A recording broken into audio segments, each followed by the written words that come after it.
ভোর হয়ে গেছে, জল আনতে যেতে।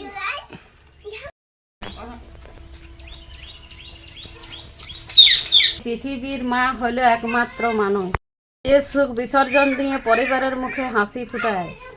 সবাই সেই হাসি বুঝে নেয়। কাল হয়ে গেছে, কিছু খাবারও রাখে নাই। প্রতিদিন বিস্কুট আর বিস্কুট, ভাল লাগে নাই খাবার খাইতে।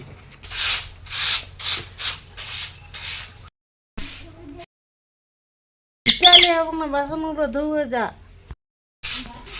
হ্যাঁ হ্যাঁ যাচ্ছি। কাজের মাসি পয়সাও দিচ্ছে না, দোকানে ধারও পাওয়া যাচ্ছে না, আর ঘর ভাড়ার পয়সা খুঁজছে, কি করে দেবো? চাকরি করছি, কেউ চাকরিও দিচ্ছে না, অনেক ধার শোধ করবো কি করে। তুই পরীক্ষা দিতে গেলে তুই চাকরি পালি? না মা, চাকরি পাই না এবারও। তুই শুধু চাকরি খুঁজে আর মন দে, আমি আছি তো। লোকের ঘরে কাজ করে না খাইও চালাই নেব। মা দেখি হাতটা, মা হাতের ফসকা দেখে আমার বুকটা ফেটে যায় মা।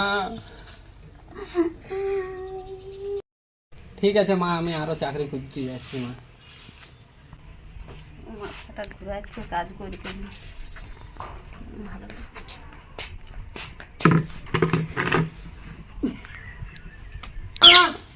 মা মা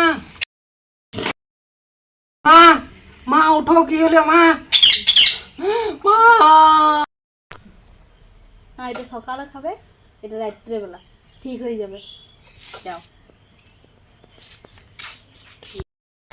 ডাক্তার বাবু, ডাক্তার বাবু, আমার মাকে বাঁচাও, আমার মায়ের খুব সিরিয়াস কন্ডিশন। ঠিক আছে, চিন্তা করো না, চলো।